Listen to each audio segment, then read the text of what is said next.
কল্কি পুরাণ। কল্কি পুরাণ সুখ পাখি সংবাদ। সুখ পাখি কল্কিকে নিয়ে যাচ্ছেন সিংহলে পদ্মাবতীর গৃহের দিকে। যেতে যেতে সুখ পাখি চিন্তা করলেন, আমি তো যাকে সঙ্গে করে নিয়ে যাচ্ছি ইনি হলেন বিষ্ণু, অর্থাৎ ত্রেতাযুগের রাম এবং কলিযুগের কল্কি অবতার। এই বিষ্ণু অর্থাৎ এই কল্কি অবতার অথবা রামচন্দ্র অথবা বিষ্ণু কি বেদেতে আছে? তিনি সর্ববিশরদ। শিব তাকে আশীর্বাদ করেছেন, হে সুখ পাখি, তুমি সর্ববিশরদ, তুমি মানুষের মতো কথা বলতে পারবে। শিব যখন কল্কি তপস্যা করেছিলেন, শিব তখন কল্কির সামনে এসে হাজির হয়েছিলেন, তখন ভগবান শিব কল্কিকে তিনি দিয়েছিলেন অস্ত্র, রত্নমরু অস্ত্র বা রত্নস্বরূপ অস্ত্র, নন্দবস্ত্র, যা কোনো একটা অস্ত্র, আর তিনি দিয়েছিলেন ঘোড়া একটা, পক্ষে আর দিয়েছিলেন সুখ পাখি। সেই সুখ পাখিকে তিনি বলেছিলেন যে তুমি সর্ববিশারদ, সব কিছু তুমি জানতে পারবে, আর তুমি সব কিছু পারবে, সর্ববিশারদ, বেদ বেদাঙ্গ বেদান্ত সব জানবে। তাই তিনি চিন্তা করলেন যে সেই যে সুখ পাখি, তিনি চিন্তা করলেন যে আমি তো বেদ বেদাঙ্গ সমস্ত কিছু পড়ছি, জানি, বেদে কি এই কল্কির নাম আছে? বেদে কি কল্কির বর্ণনা, কল্কির নাম আছে? তাই তিনি চিন্তা করছেন। তিনি আমরা দেখলাম যে তিনি বেদের মধ্যে কল্কি আছে কিনা তিনি চিন্তা করছেন।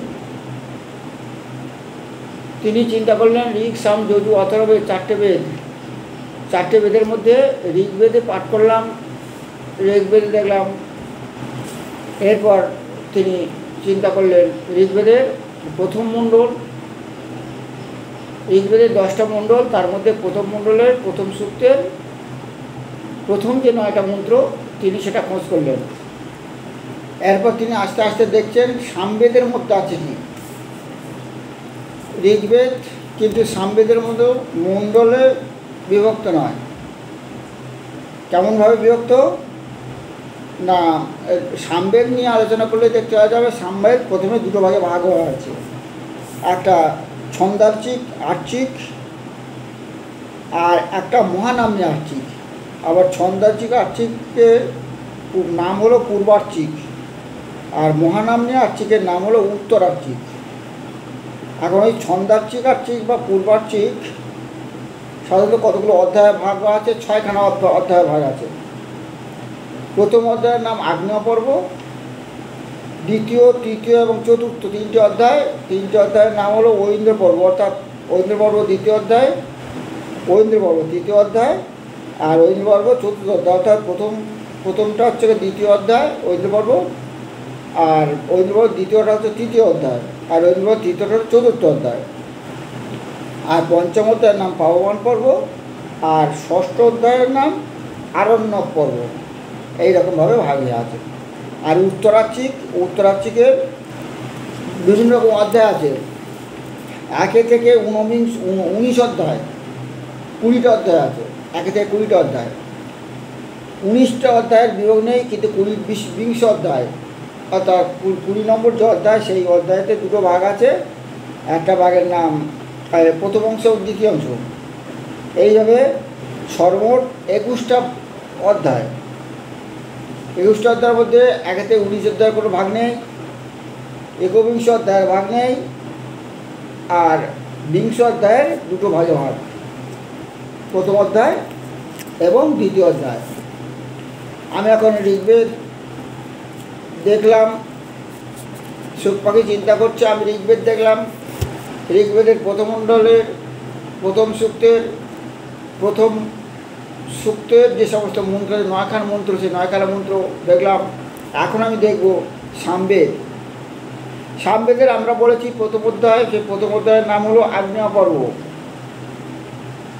আমরা আগে দেখেছি যে আগ্নেয় পর্ব বা প্রথমা দশতী যে ছন্দ পাঠ করা হবে সামবেদ, সেই ছন্দের নাম হলো আর্চিক ছন্দে, শাখার নাম হলো কৌমুদী শাখা, পর্বের নাম হলো আগ্নেয় পর্ব, অধ্যায়ের নাম প্রথম অধ্যায়। আমরা যদি এই অধ্যায় পড়ি তাহলে কোন দেবতা উপস্থিত থাকেন সেই দেবতার কথা বলবো। কোন দেবতা উপস্থিত থাকেন? বেদ পড়ার সঙ্গে সঙ্গে বেদ পড়ার সাথে উপস্থিত থাকেন অগ্নি দেবতা। আমরা দেখেছি যে যখন ঋগ্বেদ পাঠ হয়, ঋগ্বেদ পাঠের সময় অগ্নি দেবতার কথা বলা হয়। আর এই সামবেদের সময় অগ্নিদেব এবং ছন্দ যখন পাঠ করতে হয় সে ছন্দের নাম হলো গায়ত্রী ছন্দ। আর ঋষির নাম হলো ভরদ্বাজ ঋষি, বৃহস্পতি ঋষি। আর মেধাতিথি কান্নর মেধাতিথি, আর উৎসব হলো কুষণা কাব্য, আর সুদিতি পূর্বীরাজ, আর বৎস কার্ণ, আর বমদে, এই সমস্তগুলো আমরা দেখতে পাবো। যাই হোক, আমি এখন সামবেদের প্রথম দশতীর যে মন্ত্রগুলো আছে, প্রথম দশতীতে কিন্তু দেখা যাবে 10টা মন্ত্র আছে, সেই 10টা মন্ত্র দিকে আস্তে আস্তে আমি পাঠ করা আরম্ভ করলাম। বইয়ের নাম সামবেদ। আগে আমরা পড়ে দেখেছি 1 থেকে 9 পর্যন্ত মন্ত্র ঋগ্বেদ, প্রথম সূক্ত, তারপর পরস্পর মন্ত্র। এখন বইয়ের নাম হলো সামবেদ, আর পর্বের নাম আগ্নেয় পর্ব, আর অধ্যায়ের নাম প্রথম অধ্যায়। প্রথম অধ্যায়ে 10টি যে মন্ত্র আছে সেই 10টি মন্ত্রের প্রথম মন্ত্র। আমি বলেছি যে যখন কোনো এই ঋগ্বেদের সময় অগ্নি, দেবতার অগ্নি, সেই জন্য অগ্নি থেকে শুরু হবে প্রথম মন্ত্র। অগ্ন ইয়াহি, অগ্ন আয়াহি বিতয়ে জ্ঞান অবদাতয়ে নিহতা সৎসি বরিহৃষি। অগ্ন যাহি বিতয়ে জ্ঞান অবদাতয়ে নিহতা সৎসি বরিহৃষি, নহতা সৎসি বরিহৃষি। প্রথম মন্ত্র। অঙ্গনাদি গুণবিশিষ্ট সর্বপের হে অগ্নিদেব, অগ্নিদেব দেবতা, অগ্নিদেবকে বলা হচ্ছে হে অগ্নিদেব, আপনি গুণ বিশিষ্ট, বিশেষ বিশেষ গুণ বিশিষ্ট এবং সর্বব্যাপী। আপনি অঙ্গনাদি গুণ বিশিষ্ট, সর্বব্যাপী। এই যে আমরা বেঁচে আছি, দেখছি গরম আছে, গরম ঠান্ডা হয়ে যাবে, ব্যাস ওই রকমভাবে সমস্ত জীবজগৎ সমস্ত কিছুর মধ্যে দেখা যাবে যে একটু তাপ যদি থাকে তো ভালো, আর নইলে হয়ে গেল। সর্বব্যাপী হে অগ্নিদেব, আপনি সর্বব্যাপী।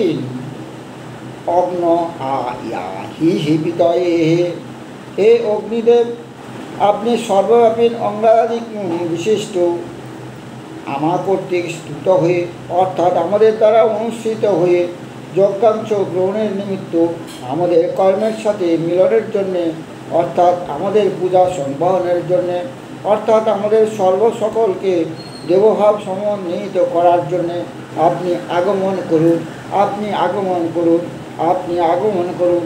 শুধু আগমন করলে হবে না, আমাদের মধ্যে আপনি এসে হাজির হন, অধিষ্ঠিত হন, অধিষ্ঠিত হন,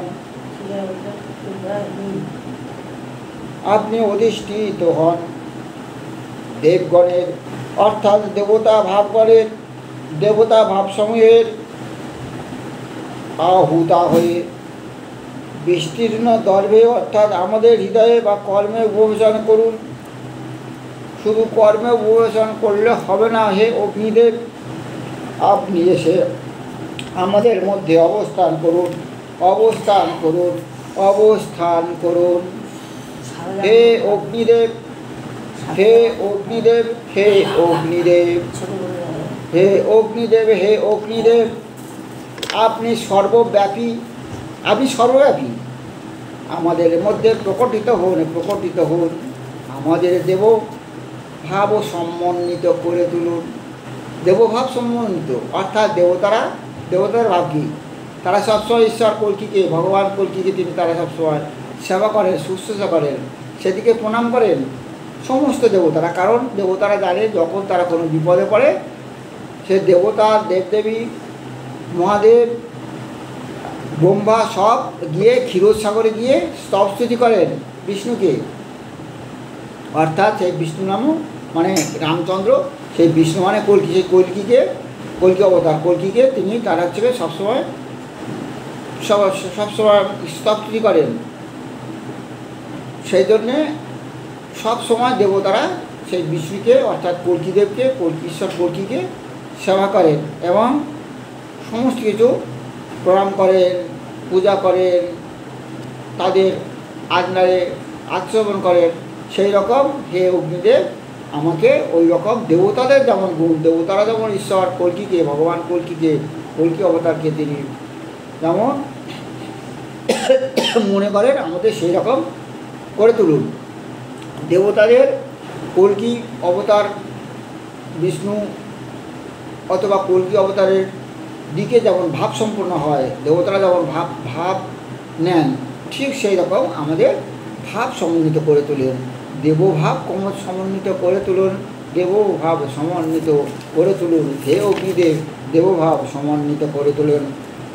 অগ্না ইয়াহি বিতয়ে জ্ঞানানুহব্যদাতয়ে, অগ্না ইয়াহি বিতয়ে জ্ঞানানুহব্যদাতয়ে, নিহতা সৎসি বৈরিষি। অগ্না ইয়াহি বিতয়ে জ্ঞানানুহব্যদাতয়ে, নিহতা সৎসি বৈরিষি। প্রথম মন্ত্র আমি বিস্তার করলাম, ব্যাখ্যা করলাম। এরপর আমরা আস্তে আস্তে সামবেদের দ্বিতীয় মন্ত্র অর্থাৎ সামবেদের যে আজ্ঞা পর্ব, সেই আজ্ঞা পর্ব প্রথম দশটির প্রথম অধ্যায়, সেই প্রথম অধ্যায়ের যে মন্ত্র আছে সেই মন্ত্র 10টা মন্ত্র, সেই মন্ত্র মধ্যে প্রথম মন্ত্র পড়লাম এবং দ্বিতীয় মন্ত্র আবার দেখো কী বলছে। তমগ্নে যজ্ঞারং হতাহ, তমগ্নে যজ্ঞারং হতাহ বিশেষানিহিতোঃ, তমগ্নে যজ্ঞারং হতাহ বিশেষানিহিতোঃ, দেবেভির্মানুষে জনাঃ দেবেভির্মানুষে জনে, তমগ্নে যজ্ঞারং হতাঃ বিশেষানিহিতোঃ, দেবেভির্মানুষে জনে দেবেভির্মানুষে জনে দেবেভির্মানুষে জনে। হে জ্ঞানদেব, জ্ঞানাগ্নি দেব, হে জ্ঞানদেব আপনি সকল কর্মের প্রবর্ধক হন। এই জন্ম জরা মরণশীল লোক, আমরা যে লোকে বাস করি এটা কি, এই লোকে 4টে স্টেজ আছে। প্রথম জন্ম শিশু স্টেজ, শিশুর মতো আমরা থাকি প্রত্যেকটি। দেখো জন্ম হওয়ার পর শিশু স্টেজ, সবসময় শিশুর মতো বালকের মতো ব্যবহার করে, চলে ফেরে সব কিছু। তারপর ইয়াং স্টেজ, যৌবন স্টেজ, দেখুন সব জায়গায় সব যৌবন মতো কর্ম করে। এরপর বৃদ্ধাবস্থা, জোড়া ব্যাধি বিভিন্ন রকম। আমরা দেখো এই আশপাশে সমস্ত যে ধর্ম, যেমন 10,000 ধর্ম বা 43,000 এখন যে ধর্ম, যে রিলিজিয়ান, সেই রিলিজিয়ান তারা ঈশ্বরে, কেউ কেউ আছে আবার নাস্তিক, তারা ঈশ্বরে বিশ্বাস করুক না করুক কিছু যা আসে না, কিছুই যা আসে না। তাদের বাস্তব প্যাকেজ অনুযায়ী চলতে হবে। যারা হচ্ছে নাস্তিক তারা বাস্তব নিয়ে চলতে বাধ্য, সবাই বাস্তব নিয়ে চলতে হবে। সে বাস্তবে দেখলে কী দেখতে পাওয়া যাবে, প্রথমে শিশুকাল, তারপর দেখা যাচ্ছে যৌবনকাল, দেখা যাচ্ছে তারপর বৃদ্ধকাল, তারপর মরণকাল, মৃত্যুকাল। মৃত্যুকাল মানে কি? মৃত্যুকাল মানে তোমরা সব দেখো না কী হচ্ছে। বাল্যকাল যেমন বাল্যর মতো ঘুরছে, তারপর ওই রকমভাবে ঘুরবে মৃত্যুকাল, মরার মতো ঘুরবে, মরার জন্যে। বালকরা কী করে না ছুটে বেড়ায় বা ঘুরে বেড়ায়, ছটপট করে বেড়ায় বাল্যকাল, আর মরণকালে মরার জন্যে সে ছটপট করে বেড়াবে। এই 4টে কাল। প্রথমে এইগুলো কালগুলো তাকে বিশ্বাস করতে, এগুলো তো বাস্তব, বিশ্বাস করতে হবে। সব দেখো, প্রথমে জন্মকাল, যৌবনকাল, বৃদ্ধকাল, তার মরণকাল। মরণের জন্য ছটপট করবে, সে মরতে হবে তাকে।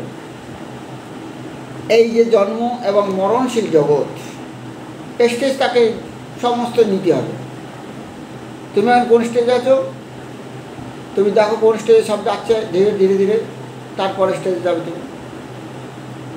আমরা যে স্টেজে আছি তারপরে স্টেজে যাব।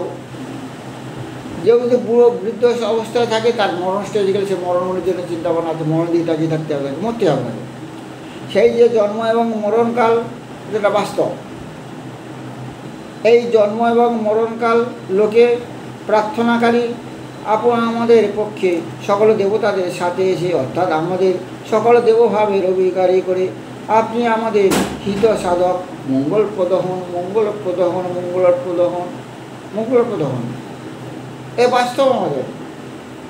ও যেটাই যাই হোক না কেন, মরণকালে তাকে মরতে হবে। সে ধন দৌড় টাকা পয়সা যাই থাকুক না কেন, রাজা হোক না কেন, রাজা ধনী ভিখারি সবই হোক না কেন, যাই হোক না কেন, মরণকালে তাকে মরতে হবে। তাহলে আমরা দেখলাম জন্মাতে হবে, যারা জন্মান্তরবাদী বিশ্বাস করে তো জন্মাতে হবে, আর মরতেই হবে না সকলে। কেউ কেউ জন্মান্তরবাদ বিশ্বাস করে না, কিন্তু মরণকাল তার বিশ্বাস করতে হবে, মরতে হবে তাকে। সেই যে জন্ম এবং মরণশীল লোকে প্রার্থনাকারী আমাদের পক্ষে সকল দেবভাবের সাথে এসে, অর্থাৎ আমাদের সকল দেবভাবের অধিকারী হয়ে আপনি আমাদের হিতসাধক করুন। হে অগ্নিদেব, হে জ্ঞানদেব, হে জ্ঞানদেব, হে জ্ঞানদেব, আমাদের মঙ্গলপ্রদ করুন, হিতসাধক মঙ্গলপ্রদ হন। এই বলছে এই দ্বিতীয় মন্ত্রকে। মরতে হবে, জন্মাতে হবে, মরতে হবে। সেই জন্যে যে মঙ্গল সাধক হয় সেইগুলো আমাদের করবে। কে বিশ্বাস করলে না করলে সেটা দেখা দরকার। ঈশ্বরে বিশ্বাস করে ঠিক আছে, বিশ্বাস করতে হবে না, তাহলে তাকে দেখা যায় না। নাস্তিক ঠিক আছে, নাস্তিক দেখা যায় না বলে ঈশ্বরকে দেখা যায় না, ঠিক আছে, কিন্তু সে তো বাস্তব নিয়ে চলতে হবে তাকে। বাস্তব নিয়ে চলতে গেলে মরতে হবে তাকে। জন্ম যেমন চারটে কালের, যখন কালটা ভোগ করতে হবে, সেই জন্ম এবং মৃত্যুকালে মরণকালের মধ্যে আমাদের হিত সাধন করো। এই প্রথম গেল।